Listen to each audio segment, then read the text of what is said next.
우리가 이제 이재명과 관련된 얘기를 볼 때마다 항상 이제 하는 얘기가 뭐 한편의 드라마를 보는 것 같다, 영화를 보는 것 같다 이런 얘기를 하는데요. 그도 그럴 것이 드라마가 아니고서야 이재명이 같이 저렇게나 뻔뻔한 사람은 어디서 보겠습니까? 뭐 이재명이 됐거나 민주당이 됐거나 저 정도의 뻔뻔한 사람은 우리가 현실계에서 볼 수가 없는 것이죠. 영화 같은 그냥 뭐 상상의 결과에서나 볼 수 있는 뭐 그런 얘기들인 겁니다. 그리고 뭐 그것뿐만 아니라 유동규 씨에 대한 얘기도 마찬가지인 거예요. 수십 년 동안 충성을 다했습니다. 유동규 씨가 과거에 광화문 광장에서 분신까지도 생각했다. 이런 얘기까지 하지 않았습니까? 진짜 이재명을 위해서라고 한다면 자기 목숨까지 내놓을 수 있다라고 생각했던 게 유동규 씨였습니다. 그렇게까지 충성을 다했던 게 유동규 씨였어요. 그리고 실제로 우리가 생각해 봤을 때 문재인 정부의 검찰까지만 하더라도 유동규 씨가 어땠습니까? 입을 열지 않았습니다. 지금의 유동규 씨가 아니었어요. 정말 모든 것들을 다 자기가 안고 들어갈 그런 생각까지 했던 사람이 유동규 씨였고 실제로 그걸 현실로 옮겼던 사람이 유동규 씨였습니다. 그런데 그런 유동규에 대해서 이재명에는 진짜 영화에서나 볼 법한 악당스러운 모습을 보였죠. 유동규 씨가 혼자 다 한 것이다. 자기는 모르는 일이다. 이렇게 이제 선에 딱 그어버렸고 그때부터 이제 유동규 씨가 배신감을 느껴가지고 지금처럼 저렇게 폭나고 있는 거 아닙니까? 이런 과정을 보더라도 진짜 한편의 드라마를 보는 것 같은데 이번에 드디어 재판에서 김문기 씨를 모른다라고 얘기했던 재판에서 유동규랑 이재명 두 사람이 처음으로 대면하게 됐습니다. 그리고 지금까지는 유동규 씨가 이재명에 대해 가지고 그래도 뭐 최소한 예의를 차리는 것인지 뭐 시장님이 됐거나 대표님이 됐거나 이런 식의 존칭을 썼었는데 이번 재판부터는 눈에 띄는 것이 유동규 씨가 이재명에 대해서 이재명 씨라고 불렀다고 하죠. 그만큼이나 유동규 씨가 지금 작정하고 있는 것이고 배신감에 지금 진짜 화가 많이 나 있다라는 것인데 도대체 이 과정 속에서 그리고 지금 재판에서 어떤 얘기가 추가적으로 공개가 됐고 그리고 또 이재명에 대한 어떤 새로운 얘기가 밝혀졌는지 제가 좀 정리를 해드리겠습니다. 우선 우리가 좀 주목해 봐야 되는 게 시간이 가면 갈수록 이재명 입장에서는 굉장히 좀 불리해지고 있는 것이 하영재 의원에 대한 이제 체포 동의안이 이번에 결국에 가결이 됐습니다. 이거는 이제 이재명 입장에서는 굉장히 좀 뼈아플 수밖에 없죠. 그 이재명과 비교해 봤을 때는 하영재 의원 같은 경우는 진짜 막 비교하는 것 자체가 좀 오히려 죄송스럽다라는 생각이 들 정도예요. 이게 뭐 7천만 원 정도를 받았다라고 하는 게 문제가 되고 있는데 아니 이재명 같은 경우는 어떻습니까? 이게 지금 뭐 뇌물과 관련된 혐의만 있는 것이 아니라 뭐 이제 말도 못해 뭐 수만 가지 혐의가 지금 다 있지 않습니까? 배임만 생각해 보더라도 7천만 원, 뭐 1천만 원 단위의 지금 그런 수준이 아니라 수천억 단위로 가고 있는 게 지금 이재명 아닙니까? 뭐 5천억 가까이를 배임했다라고 하는 것이니까. 그러니까 사실 뭐 이재명이랑 비교하는 것조차도 뭐 하영재 같은 경우도 문제가 있습니다만 비교하는 것조차도 미안하다 이런 생각이 들 정도입니다. 그런 이런 하영재에 대해 가지고 민주당은 결국에 어떤 모습을 보였어요? 가결시키는 내로남불적인 모습을 보였죠. 그러면서 또 하는 얘기가 뭐냐? 최소한 양심이라도 있으면 가만히라도 있어야 되는데 하영재는 자범이고 이재명은 탄압이다 이런 얘기를 합니다. 글쎄요. 정상적인 사고라는 대한민국 국민 중에 하영재를 자범이라고 보고 이재명은 정치 탄압이라고 보는 사람이 얼마나 있을까요? 7천만 원 정도를 가지고 자범이다라고 얘기한다면 우리 이재명 같은 경우는 아까 말씀을 드린 것처럼 수천억 대의 배임 혐의가 됐거나 그리고 이제 뭐 수많은 뭐 횡령 혐의가 됐거나 뇌물이 됐거나 정치자금법 위반이 됐거나 수만 가지 지금 혐의가 나와 있는 상태인데 이재명은 도대체 뭐라고 얘기해야 될까요? 자범이 아니라 그냥 인간이 아니다라고 얘기해야 되지 않겠습니까? 정말 그리고 인간답지 않은 모습을 보여주는 게 또 최근에 논란이 됐던 게 CCTV 기억나시죠? 이재명이가 자기의 청렴 결백함을 스스로 입증하기 위해서 야 성남시청실에는 있잖아 성남시청 시장실에는 내가 그렇게 CCTV를 설치해놨어 그렇기 때문에 개발업자들이 와가지고 나한테 뭔가 술수를 쓰려고 해도 아무것도 잘 못한다 라고 그렇게 뻔뻔하게 거짓말을 했는데 그 거짓말이 재차 확인이 됐습니다. 성남시 직원이 이번에 뭐라고 밝혔냐 시장 집무실에 CCTV가 설치가 되어 있기는 설치가 되어 있대요. 근데 문제가 뭐냐? 대부분 꺼놨다라는 겁니다. 그리고 꺼놨다라고 하는 소리는 뭐예요? 켜놓은 경우도 있다라는 거죠. 언제 켜놨냐? 정진상이 됐거나 이재명이 됐거나 켜놓아라 라고 지시를 내린 적이 있다는 거예요. 언제? 언론사들이 인터뷰가 오거나 뭔가 이렇게 방송이 될 때 그때 같은 경우는 켜놓으라 라고 지시를 했고, 평상시에 같은 경우는 사실상 작동을 안 했다라는 게 성남시에 근무하는 직원에 의해서 오피셜로 지금 확인이 됐습니다. 이러니까 진짜 우리가 좀 질문해 봐야 되는 거예요.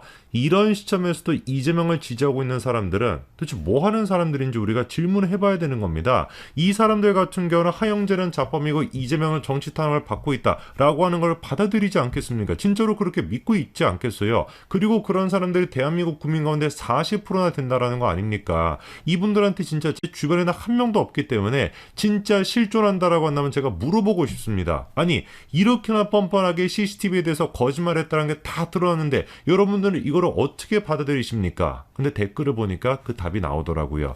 이재명을 지지하고 있는 개딸들은 지금 거기다가 댓글을 뭐라고 달고 있냐? 아니, 문화일보가 이번에 단독 보도를 했거든요. 문화일보는 그 성남시에서 일하고 있는 직원의 이름을 밝혀라. 그 직원, 이렇게 증언했다라고 하는 직원이 진짜로 존재하는 직원이냐? 이렇게 지금 얘기하고 있습니다. 요즘 참 많은 분들이 대한민국 정치를 보면서 한마디로 개판이다 라고 생각하실 것 같은데요. 민주당 쪽에서는 개딸들을 앞세워가지고 정치라고 앉아 있으니까 개판이 된 것도 놀라울 일은 아니겠죠. 이렇게 이제 대한민국 정치가 개판이 되는데 가장 강력한 일조를 하신 분이 당연히 이재명 대표님이십니다. 그런데 우리 이재명 대표님 뿐만 아니라 그 주변에 있는 똘마니들이 하고 있는 짓거리를 보면은 이게 지금 정치판인지 코미디인 것인지 구분이 안 되는데요. 최근에 이제 김의겸 같은 경우는 대표적인 똘마니 중에 한 사람이죠. 김의겸 같은 경우는 법사위 전체회의에 나가가지고 어떻게 해서든지 간에 이재명과 관련된 대장동 이슈 이거를 덮으려고 발악 아닌 발악을 하고 있습니다. 윤석열 대통령 아버지랑 그리고 김만배 씨 두 사람을 엮으려고 하고 있는데 조금이라도 건수라도 있어가지고 그런 얘기를 하면 모르겠습니다. 근데 근거랍시고 하고 있는 얘기가 뭐예요? 자기가 전문가들한테 물어봤대. 뭘 물어봤냐? 시세 조정을 한 것이냐? 이런 거를 물어본 것도 아니고요. 확률을 물어봤다는 겁니다. 김만배 씨의 누나랑 윤석열 대통령 아버지 두 사람이 부동산 거래를 할 수 있는 확률, 이거를 이제 전문가한테 물어봤다는 건데 그 이해가 진짜 어이가 없는데, 얘기하면서도 어이가 없는데 도대체 그 확률을 얘기해주는 전문가가 뭐 하는 전문가입니까? 제가 보기엔 그거 점쟁이 아닙니까? 점쟁이가 아니고서 그 확률을 어떻게 내줄 수가 있겠어요? 말도 안 되는 얘기를 하는 거예요.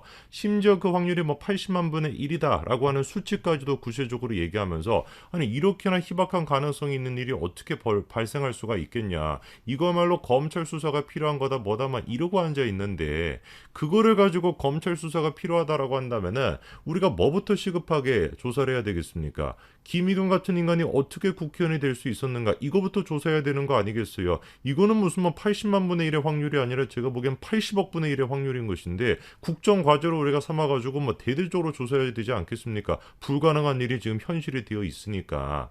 이러니까 이재명 주변에 있는 똘마니들이 됐거나 하물며 원흉이라고 할 수 있는 이재명과 관련된 사안들은 얼마나 코미디 같은 일이 벌어지겠냐고요.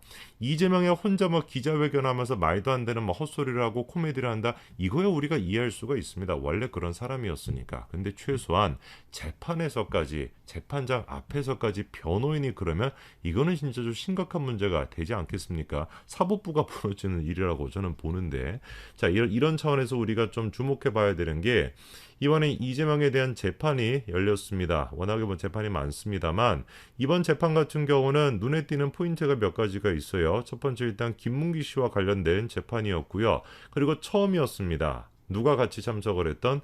유동규 씨가 같이 참석을 했던 첫 번째 재판이었습니다. 그러니까 이재명과 유동규 두 사람이 재판에서 대면했던 최초의 그런 재판이었던 것인데, 예상이 되시는 것처럼 들어가기 전부터 난리였고요. 들어가고 나서도 난리였고 후에도 난리였습니다. 들어가기 전에는 유동규 씨는 별다른 얘기 안 했어요. 한마디밖에 안 했습니다. 이재명 대표 측에 거짓말 안 했으면 좋겠다, 요거 한마디 남기고 들어갔고요. 그리고 이재명 같은 경우는 들어가면서도 좀 소란이 있었죠. 이재명이가 나타난 모습을 보고 진짜 너무 격분한 나머지 한 시민이 참다가 못 참고 계란을 투척하는 그런 사고가 있었는데, 안타깝다고 해야 되나? 안타깝게도 계란이 빗나가가지고 맞지는 않았습니다. 어쨌거나 그렇게 이제 우여곡절 끝에 재판이 시작이 됐는데, 저는 개인적으로 좀 기대가 됐거든요. 왜냐면은 이재명 대표 측의 변호인이 지난번에도 진짜 뭐라고 해야 될까? 정말 참신하다라고 해야 될까요? 참신한 방식으로 너무 참신해가지고 바로 구속을 시키고 싶을 만큼 그 참신한 변호를 하지 않았습니까?